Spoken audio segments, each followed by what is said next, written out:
Hello बच्चा party, welcome to Alexa learning point. आप सभी का हार्दिक स्वागत अभिनंदन करते हैं आपके अपने YouTube channel Alexa learning point में। आज बच्चा पार्टी जो क्लास है यह है बच्चा हम सिंथेसिस की सीरीज में देख रहे हैं, जिसमें आज हम देखने वाले हैं कॉम्प्लेक्स सेंटेंसेस को हम कैसे बनाएंगे, कॉम्प्लेक्स सेंटेंस क्या होते हैं। अगर बच्चा आपको सिंथेसिस में दिक्कत आ रही है तो आप यहां से सिंथेसिस की 3 या 4 क्लासेस हैं, उसको आप देख लीजिए। सिंथेसिस की समस्या आपकी दूर हो जाएगी। और बेटा यदि आप ये अभी देख रहे हैं जो क्लास आपने इसकी सिंथेसिस की स्टार्ट वाली नहीं देखी तो पहले लिंक में जाइए, उस वीडियो को जरूर देखिए, आपको आगे की ये सारी चीजें समझ में आने लगेंगी। तो सिंथेसिस का फर्स्ट वीडियो आप जरूर देखिए जाके, जिसमें मैंने पूरा रोड मैप उसमें बताया कि सिंथेसिस को कैसे टैकल करना और क्या चीज होती है, तो उसको जरूर देखिए जाके। जिन्हें कुछ नहीं आता यह क्लास उनके लिए है बेटा, शून्य से शिखर तक का सफर हम यहां पर तय करेंगे। तो बेटा चलते हैं कि कॉम्प्लेक्स सेंटेंस क्या होता है। कॉम्प्लेक्स सेंटेंस को समझे लाल, तो कॉम्प्लेक्स सेंटेंस एक जटिल, कॉम्प्लेक्स बोलते हैं जटिलता को बेटा, किसको बोलते हैं? जटिलता को बोलते हैं। किसको बोलते हैं बेटा? जटिलता को, है ना। मतलब यह है इसका जो स्ट्रक्चर होता है कॉम्प्लेक्स का बच्चा, यह होता है इसका एक्चुअल मिश्रित होता है। क्या होता है? इसको हिंदी में मिश्रित वाक्य बोलते हैं। क्या बोलते हैं बच्चा? मिश्रित वाक्य बोलते हैं। क्या बोलते हैं बच्चा? मिश्रित वाक्य बोलते हैं। अभी जो मिश्रित वाक्य होता है, चूंकि ये स्ट्रक्चर के अकॉर्डिंग बने हुए सेंटेंस होते हैं, तो बच्चा इसमें 2 क्लॉज काम करते हैं। एक तो बेटा प्रिंसिपल क्लॉज कार्य करता है, दूसरा बच्चा सबऑर्डिनेट क्लॉज कार्य करता है। मैंने आपको बताया है किस वाली क्लास में? कंपाउंड वाली क्लास में, और क्लॉज का मैंने अलग से भी कराया है। तो बेटा प्रिंसिपल क्लॉज और सबऑर्डिनेट क्लॉज, ठीक है। तो यहां पर ये जो ऐड है यह है बेटा कंजक्शन है। क्या है बच्चा? कंजक्शन है। क्या है लाल? कंजक्शन। और यहां पर ध्यान रखना बच्चा, जब हम कंजक्शन से 2 क्लॉजेस को जोड़ेंगे और जिसमें एक हमारा प्रिंसिपल क्लॉज होगा और दूसरा बच्चा हमारा सबऑर्डिनेट क्लॉज होगा, तो लाल हम सबऑर्डिनेटिंग कंजक्शन से जोड़ेंगे। किस कंजक्शन से जोड़ेंगे? सबऑर्डिनेटिंग कंजक्शन से हम इसको जोड़ेंगे। तो बच्चा सबऑर्डिनेटिंग कंजक्शंस कौन से होते हैं? तो मैंने आपको एक ट्रिक बताई थी फैन वॉइस वाली बच्चा। कौन सी बच्चा? फैन वॉइस, जो कि मैंने आपको बताया था कि ये फैन वॉइस की जो ट्रिक है, इसके अंदर जो भी कंजक्शंस आते हैं इनसे बेटा हम कंपाउंड सेंटेंस बनाते हैं। कौन से सेंटेंस बनाते हैं बच्चा? कंपाउंड सेंटेंस बनाते हैं। तो लाल इन कंजक्शन को छोड़कर हम लाल क्या बनाएंगे? सबऑर्डिनेटिंग कंजक्शन का यूज करके कॉम्प्लेक्स सेंटेंस बनाएंगे, इन कंजक्शन को छोड़कर। बात क्लियर है कि नहीं है? तो बेटा यहां पर एक प्रिंसिपल क्लॉज और एक हमें सबऑर्डिनेट क्लॉज चाहिए। बेटा सबऑर्डिनेट क्लॉज की बात करें तो इसके अंदर 3 हमें देखने को मिलेंगे। एक बेटा नाउन क्लॉज, एक बच्चा नाउन क्लॉज, दूसरा बेटा एडजेक्टिव क्लॉज। इसके अंदर एक होता है नाउन क्लॉज, एक होता है एडजेक्टिव क्लॉज, और लाल नेक्स्ट होता है बच्चा एडवर्ब क्लॉज। इनके अंदर बेटा ये चीजें होती है और इन्हीं से हम बेटा क्या समझकर इसके आगे कॉम्प्लेक्स सेंटेंस का निर्माण करते हैं। कॉम्प्लेक्स एक जटिल प्रक्रिया है। कैसी प्रक्रिया बच्चा? जटिल प्रक्रिया है यह बेटा जो बने हैं। सबऑर्डिनेट क्लॉज क्या होता है? सबऑर्डिनेट क्लॉज को ही हम बेटा डिपेंडेंट क्लॉज भी कह देते हैं। क्या कह देते हैं बच्चा? Dependent clause. मतलब ये डिपेंड करेगा, ये आश्रित करेगा, ये निर्भर करेगा किस पर लाल? किस पर लाल? प्रिंसिपल क्लॉज पर। किस पर लाल? प्रिंसिपल क्लॉज पर इसे निर्भर करना होगा। मींस सबऑर्डिनेट क्लॉज कभी भी अकेला नहीं चल पाएगा। सबऑर्डिनेट क्लॉज को किसी ना किसी की जरूरत पड़ेगी और वो जरूरत पूरा करेगा प्रिंसिपल क्लॉज। मतलब सबऑर्डिनेट क्लॉज बेटा क्या होगा? किसी ना किसी के सहारे की जरूरत होगी सबऑर्डिनेट क्लॉज की, जब वो अपना पूरा अर्थ दे पाएगा। सबऑर्डिनेट क्लॉज को जैसे मैंने कहा बेटा, यदि आप कठिन परिश्रम करोगे, और मैं आगे की बात नहीं बोला तो आपको लग रहा ना भी और कुछ आना चाहिए, तो बेटा यदि आप कठिन परिश्रम करोगे फिर मैं बोल दूं तो आप सफल हो जाओ, तो आप कहोगे अच्छा ये बात है। तो इट मीन सबऑर्डिनेट क्लॉज को कोई ना कोई अपना अर्थ पूरा करने के लिए चाहिए और वहां पर बेटा नीड होगी प्रिंसिपल क्लॉज की। तो यह जो है principal clause plus subordinate clause मिलकर किसका निर्माण करते हैं लाल? कॉम्प्लेक्स सेंटेंस का निर्माण करते हैं। तो बेटा चलते हैं हम सीधा स्ट्रक्चर की तरफ। उससे पहले अपना कोड देखते हैं कि क्या कह रहा है बेटा। सपना और लक्ष्य शून्य में तो 1 से लगते हैं, सपना और लक्ष्य शून्य में तो 1 से लगते हैं, लेकिन इनमें बहुत थोड़ा सा अंतर होता है। सपनों के लिए बिना मेहनत की नींद लगती है, सपनों के लिए बिना मेहनत की नींद लगती है, लेकिन लक्ष्य के लिए बिना नींद की मेहनत लगती है, बिना नींद की मेहनत लगती है। तो लाल चलते हैं synthesis of a complex sentence. हम समझेंगे कॉम्प्लेक्स सेंटेंस को बेटा, जिसको बेटा हम यहां पर टैकल करेंगे कि कॉम्प्लेक्स सेंटेंस क्या होता है। तो बेटा कॉम्प्लेक्स सेंटेंस में एक प्रिंसिपल क्लॉज होता है और एक या एक से अधिक सबऑर्डिनेट क्लॉज होता है, जैसा कि अभी हमने आपको बताया था, और जिसको बच्चा सबऑर्डिनेटिंग कंजक्शन के द्वारा प्रिंसिपल क्लॉज से जोड़ा जाता है। अभी मैंने यही स्ट्रक्चर बताया था, प्रिंसिपल क्लॉज से बेटा क्या जोड़ा जाता है, सबऑर्डिनेटिंग क्लॉज जोड़ा जाता है और सबऑर्डिनेटिंग कंजक्शन के द्वारा जोड़ा जाता है। ठीक है, अर्थात जब दो या दो से अधिक सिंपल सेंटेंसेस को जोड़कर एक सिंपल सेंटेंस, एक कॉम्प्लेक्स सेंटेंस बनाना हो तो सेंटेंस को प्रिंसिपल क्लॉज बनाया जाता है और सबऑर्डिनेट क्लॉज एक को, मतलब अगर दो या दो से अधिक सिंपल सेंटेंस दिए हैं और हमें वो कहते कि इसका कॉम्प्लेक्स सेंटेंस बनाओ, तो बेटा इसमें हम एक प्रिंसिपल क्लॉज बनाएंगे और दूसरा सबऑर्डिनेट क्लॉज बनाएंगे। बात क्लियर है? तो सबऑर्डिनेट क्लॉज जैसा आपने एनालिसिस के माध्यम से पढ़ा, मतलब मैंने आपको अभी बताया कि ये तीन प्रकार के होते हैं। कितने प्रकार के होते हैं बेटा? तीन प्रकार के होते हैं। पहला नाउन क्लॉज, एडजेक्टिव क्लॉज और एडवर्ब क्लॉज। अभी मैं इसका एनालाइज करके आया पीछे बेटा, तो इसको देखिए, एक नाउन क्लॉज और एडजेक्टिव क्लॉज और एडवर्ब क्लॉज, ये तीन प्रकार के होते हैं। तो सबऑर्डिनेट क्लॉज को बेटा प्रिंसिपल क्लॉज से सबऑर्डिनेटिंग कंजक्शन के द्वारा, जैसे कि that, who, which, what, because, since, so that, in order, that, as, if, as soon as, though, before, after, if, when, till, until, etc, मतलब ये कंजक्शन सबऑर्डिनेटिंग कंजक्शंस होते हैं। इन्हीं के द्वारा बेटा क्या किया जाएगा, हमारे सबऑर्डिनेट क्लॉज को जोड़ा जाएगा। ठीक है लाल, आगे चलते हैं। तो अब देखिए, हमें यह देखना होगा कि इनमें से कौन सा कंजक्शन हमें रखना होगा, तो हम उसके अर्थ को निकालेंगे, उस सेंटेंस के अर्थ को निकालेंगे और उसी के अकॉर्डिंग हम बेटा सेंटेंस को बना देंगे। तो अर्थ को निकालेंगे, और मैंने आपको उस दिन भी बताया था सिंथेसिस का, जब हम फर्स्ट पार्ट या सेकंड पार्ट पढ़ रहे थे, तो हमने बताया था कि सिंथेसिस के लिए आप उसका हिंदी अर्थ अगर पकड़ पाए तो सबसे आसानी रहेगी बनाने के लिए। ठीक है, तो आगे चलते हैं बेटा। सबसे पहले बाय यूजिंग नाउन क्लॉज, जो कि मैंने बताया इसके अंदर तीन क्लॉज काम करेंगे, या सबऑर्डिनेटिंग क्लॉज, सबऑर्डिनेट क्लॉज के अंदर तीन क्लॉज होंगे, नाउन क्लॉज, एडजेक्टिव क्लॉज और एडवर्ब क्लॉज। तो ये बेटा नाउन क्लॉज है जिसमें हम कंजक्शन को यूज करेंगे who, which, whom, whose, what, when, where, why, how, if, whether, इनका यूज करेंगे जब दो सिंपल सेंटेंसेस में एक असर्टिव या इंपरेटिव या इंटेरोगेटिव सेंटेंस होता है व दूसरा इंटेरोगेटिव। मतलब ये कह रहा है एक सेंटेंस असर्टिव हो या इंपरेटिव हो या इंटेरोगेटिव हो, तो बेटा क्या होता है, एक इंटेरोगेटिव और दूसरा वाला सेंटेंस, और जो जुड़ेगा अगला जो सेंटेंस होगा वो इंटेरोगेटिव होता है। तो कॉम्प्लेक्स बनाते समय इंटेरोगेटिव वाक्य को असर्टिव बनाते हुए पहले वाक्य से जोड़ना है। कहने का मतलब जो ये वाला सेंटेंस है इसको हमें फिर क्या बनाना होगा बच्चा, असर्टिव बनाना होगा, और तब हम इसको जोड़ेंगे और इनका यूज करके बनाएंगे। चलिए देखते हैं, हम अपने सीधे चलते हैं बेटा सेंटेंस पे, जो ये बात कह रहा था। तो देखिए हमारा सेंटेंस है पहला, एक ये सिंपल सेंटेंस है, एक ये है बेटा, जिसमें कि ये वाला हमारा कौन सा है, असर्टिव है, और ये वाला इंटेरोगेटिव है।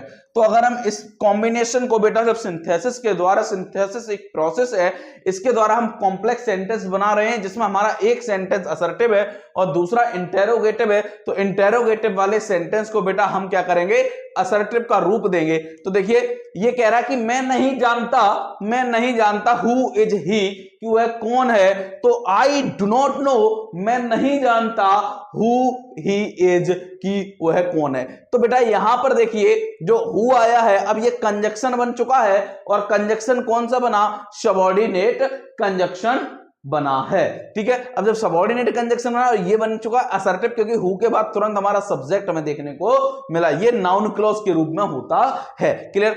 आई कैन नॉट से हैज ही कम, मैं नहीं जानता, मैं नहीं कह सकता एज हैज ही कम, कि क्या वह आया है। तो पहला असर्टिव, दूसरा इंटेरोगेटिव लाल, तो कॉम्प्लेक्स सेंटेंस क्या बनेगा, आई कैन नॉट से, मैं नहीं कह सकता, वेदर ही हैज कम, कि क्या वह आया है या नहीं। ठीक है, अगला tell me where does she live, मुझे बताओ वह कहां रहती है। तो बेटा क्या हो जाएगा, tell me where she lives, tell me where she lives. देखिए बेटा यहां पे वेयर आया है जो कि सबऑर्डिनेटिंग कंजक्शन है। बात क्लियर है? ठीक है, अगला देखिए बेटा, एक और sentence, inform him when will she go, मुझे इन्फॉर्म करना कि वह कब जाएगी। तो बेटा पहला इंपरेटिव है, दूसरा इंटरोगेटिव का कॉम्बिनेशन है। तो इन्फॉर्म हिम, उसे इन्फॉर्म करना, व्हेन सी विल गो, जब वह जाएगी। अगला do you know what does he do, क्या तुम जानते हो कि वह क्या करता है? तो पहला इंटेरोगेटिव, दूसरा भी इंटेरोगेटिव, तो डू यू नो, क्या तुम जानते हो? व्हाट ही डज, जो वह करता है, क्या तुम जानते हो? तो ये कॉम्प्लेक्स सेंटेंस का स्ट्रक्चर है लाल, ठीक है। कैन यू इन्फॉर्म मी, क्या तुम मुझे इन्फॉर्म कर सकते हो? वेयर हैज सी गॉन, कि वह कहां गई है? तो पहला इंटेरोगेटिव बेटा, दूसरा भी इंटेरोगेटिव, ठीक है। Complex sentence, can you inform me, क्या तुम मुझे इन्फॉर्म कर सकते हो? वेयर सी हैज गॉन, जहां वह गई है। अगला सेंटेंस,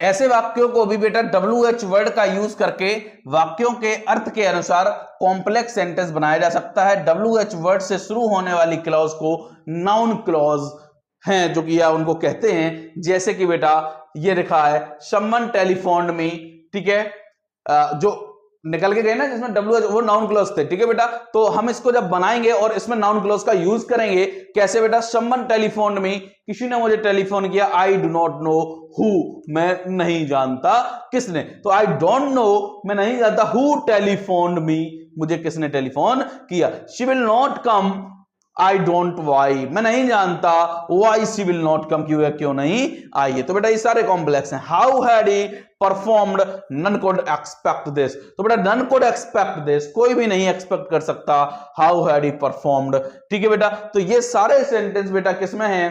किसमें है बेटा? सारे सेंटेंस। जैसे what a beautiful word it is, कितनी सुंदर पक्षी या चिड़िया है। आई कांट इमेजिन, तो I can't imagine what a beautiful bird it is, ठीक है बेटा। ये सब कॉम्प्लेक्स का बेटा था। अब देखिए, अब बेटा हम देखते हैं यूज ऑफ दैट का बेटा।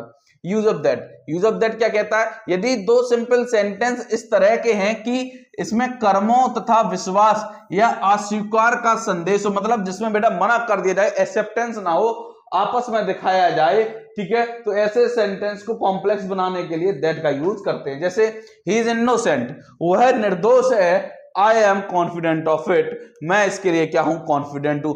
तो मैं कॉन्फिडेंट हूं, मुझे विश्वास है कि वह निर्दोष है। तो की का मतलब बेटा, की का मतलब दैट ही इज इनोसेंट, ठीक है, जिसमें वह क्या कर रहा है? अस्वीकारता है। He has committed a mistake, उसने मिस्टेक की है। आई बिलीव सो, मुझे विश्वास है, तो मुझे विश्वास है कि उसने मिस्टेक करी है। She is an intelligent girl, I don't doubt it, मुझे इस पर डाउट नहीं है कि, मुझे डाउट नहीं, आई डोंट डाउट, मुझे डाउट, शक नहीं है, संदेह नहीं है, that she is an intelligent girl, की है इंटेलिजेंट गर्ल है, मुझे संदेह नहीं है, वो है। बात क्लियर है बेटा? तो एक तो ये हो गया। अब देखिए बेटा तीसरा पॉइंट, इस तरह के सेंटेंस को जोड़कर भी कॉम्प्लेक्स सेंटेंस बनाया जा सकता है जिनमें कोई इच्छा व्यक्त की गई हो। इच्छा, विश हो। हम लोग नहीं, काश में प्रधानमंत्री होता है, तो वो वाली कहानी है। पहला, I wish to be a queen, मेरी इच्छा है काश मैं क्या होती? क्यून होती। I am not a queen, लेकिन मैं क्यून नहीं हूं। तो देखिए आई विश कंडीशनल सेंटेंस जब आप पढ़ते हैं तो उसमें वर का यूज पढ़ते हैं, जिसमें बेटा चाहे सब्जेक्ट सिंगुलर हो चाहे प्लूरल, उसमें वर यूज करते हैं जो इमेजिनेशन को बताता है। काश मैं राजा होता, काश मैं राजा होता तो सारी प्रजा को दंडित करता, मतलब इस तरीके से। काश मैं प्रधानमंत्री होता तो सारी सड़कों की मरम्मत करवा देता, देश खुशहाल होता, ये सारी बात है, ठीक है। तो आई विश, काश, आई वर अ क्यून, काश मैं एक क्यून होती। अगर I wish to marry her, I wish to marry her, I don't marry her, sorry I did not marry her. इसमें देखो काश मेरी उससे शादी होती लेकिन मेरी शादी उससे नहीं हुई, ठीक है। तो ये आई विश्ड आई हैड मैरिड हर, मेरी इच्छा थी, ठीक है बेटा, कि मेरी उससे शादी होती। तो ये बेटा सेंटेंस। अगला देखो, बाय यूजिंग बेटा एडजेक्टिव क्लॉज। तो एडजेक्टिव क्लॉज का यूज उस स्थिति में करना होता है जब एक वाक्य में किसी व्यक्ति या वस्तु के बारे में बताना हो, मतलब एक्सप्लेनेशन देना हो, जो बेटा डिटेल एक्सप्लेनेशन होती है उसकी विशेषता बतलाता है, जो उसी नाउन के संबंध में हो जो पहले नाउन आई हो सेंटेंस में। जैसे बेटा दिस इज द मैगजीन, यह वही मैगजीन है आई वांट टू परचेज, जो मैं परचेज करना चाहता था। तो बेटा यह वही मैगजीन है, this is the magazine that I want to purchase, जो मैं परचेज करना चाहता था बेटा। अगला, this is the hotel I lived here for 3 months, यह वही होटल है। अब ये बेटा देखो प्रिंसिपल क्लॉज में क्या है बेटा, ये नाउन क्लॉज जो है, ये नाउन क्लॉज है, ये जो नाउन है बेटा इसकी की विशेषता बतलाई जा रही है ये बेटा, ठीक है। तो where I live for 3 months, ये वही होटल है जहां मैं 3 months से रहा। अगला है बेटा this is the girl she secured first position, ये वही लड़की है, this is the girl who secured first position, जिसने बेटा फर्स्ट पोजीशन सिक्योर करी बेटा, ठीक है। तो अगला बेटा देखते हैं sentence, by using adverb clause. By using adverb clause क्या होता है, तो एडवर्ब क्लॉज का यूज तब किया जाता है जब दो सेंटेंस में किए गए स्टेटमेंट में आपस में बेटा विरोधाभास कन्फ्लिक्शन हो, तुलनात्मक या समय स्थान कारण या शर्त को बताने वाली क्लॉज की एडवर्ब के फंक्शंस के अनुसार जब दो वाक्यों में परस्पर संबंध हो तो एडवर्ब क्लॉज का यूज करके जोड़ते हैं। आप इन चक्करों में आप अपने आप सेंटेंस जब देखेंगे, आपको अपने आप जब हिंदी निकालेंगे वो बनने लगेगा सेंटेंस, ठीक है। आई रोट अ लेटर, मैंने एक लेटर लगा, आई पोस्टेड, मैंने इसको पोस्ट किया, तो I posted the letter after I had written it. बेटा मैंने क्या किया, पोस्ट किया इस लेटर को, कब बेटा, जब मैंने इस लेटर को लिख लिया था, ठीक है। I watch TV, I went to market, तो बेटा I went to market after, मैं मार्केट गया किसके बाद बेटा, आई हैड वॉच टीवी देखने के बाद। बात क्लियर है। अब देखिए अगला सेंटेंस, ही सो पुअर, वह बेटा क्या है, वह इतना गरीब है, he can not by his books, वह अपनी किताबें नहीं खरीद सकता, तो ही सो पुअर, वह इतना गरीब है, that he can not by books, वह क्या नहीं खरीद सकता बच्चा, बुक्स नहीं खरीद सकता। अगला, he is intelligent, his sister is equally intelligent, वह भी होशियार, उसकी बराबर सिस्टर भी होशियार, तो he is as intelligent as a sister, वह इतनी इंटेलिजेंट है जितनी की उसकी बहन। तो ये बेटा कौन सा सेंटेंस है, complex. He finished his work, उसने अपना वर्क फिनिश किया, then he watched a movie, और उसके बाद बेटा उसने क्या करा, मूवी देखी। तो बेटा he did not watch a movie, उसने तब तक मूवी नहीं देखी, until he finished his work, जब तक कि उसने अपना वर्क कंप्लीट नहीं कर लिया। बात क्लियर है। इसको हम ऐसे ही बना सकते हैं, he finished his work after he had watched a movie। बात क्लियर, ऐसे ही बन जाएगा। he is an intelligent student, वो एक इंटेलिजेंट स्टूडेंट है, no other student in the class is more intelligent than he, कोई भी विद्यार्थी इतना होशियार नहीं है बेटा उससे ज्यादा, कोई भी होशियार नहीं। तो बेटा क्या बन जाएगा complex, no other student in the class is more intelligent than he, कोई भी बेटा स्टूडेंट उससे अधिक होशियार नहीं है। तो ये सेंटेंस बन जाएगा बेटा। ये कुछ सेंटेंस प्रैक्टिस के लिए हैं जो मैं लेकर आया हूं, आप इसको बना सकते हैं। कुछ मैं देखो आपको बता रहा हूं कैसे बनेगा। ही इज अ गैंगस्टर, वो एक गैंगस्टर है, एवरीबॉडी नोज इट, सभी कोई इसको जानते हैं। तो मैं इसका अगर कॉम्प्लेक्स बनाऊंगा क्या बन जाएगा, एवरीवन, सब कोई जानता है, एवरीवन या एवरीबॉडी दिया है तो एवरीबॉडी लिख देंगे, एवरीबॉडी नो, सब कोई जानते हैं दैट की वह गैंगस्टर है, he is a gangster, he is a gangster, सब कोई जानते हैं कि वह क्या है, लाल गैंगस्टर है। आई इन्फॉर्म्ड यू यस्टरडे, मैंने तुम्हें कल इन्फॉर्म्ड किया था, you should rely on it, तुम्हें उस पर रिलाई करना चाहिए। तो बेटा यू शुड रिलाई, तुम्हें क्या करना चाहिए बच्चा, रिलाई, विश्वास करना चाहिए, भरोसा करना चाहिए, ऑन, किस पर, what I informed, what I informed, जो बेटा मैंने इन्फॉर्म किया था, what I informed you yesterday, what I informed you yesterday. I met a girl, she was very beautiful, मैं एक लड़की से मिला जो बहुत सुंदर थी, जो अपने आप निकला बेटा, तो I met a girl, I met a girl who was very beautiful, ये बेटा कॉम्प्लेक्स बन गया। I met a woman whose purse was snatched by someone, बेटा सिंपल है, मैं एक वुमेन से मिला जिसका पर्स किसने कर लिया स्नैच बेटा, किसके द्वारा, किसी के द्वारा स्नैच कर लिया गया। तो I met a woman, I met a woman whose purse was snatched by, वही बन जाएगा बेटा पूरा, ठीक है। Tell me the time you went there on Sunday, मुझे टाइम बताओ व्हेन यू वेंट देयर, तो व्हेन लग जाएगा जब तुम वहां जाओगे, मुझे बताओ, तो tell me the time when you went there on Sunday, मुझे टाइम बताओ जब जब जब जब के लिए वेंट, तो बेटा ये बन गया, ठीक है।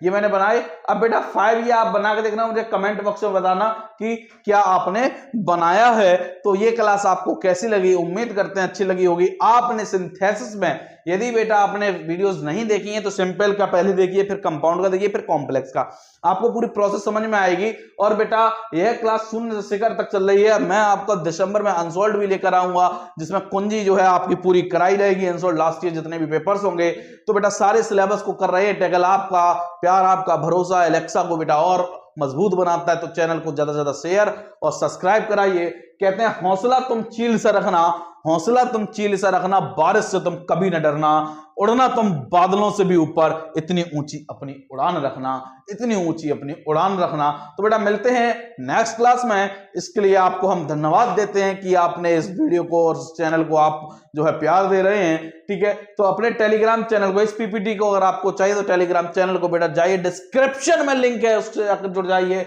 बेटा। और जो है आप पीपीटी वहां से और भी सूचनाएं जो है वो आपको मिलती रहेंगी।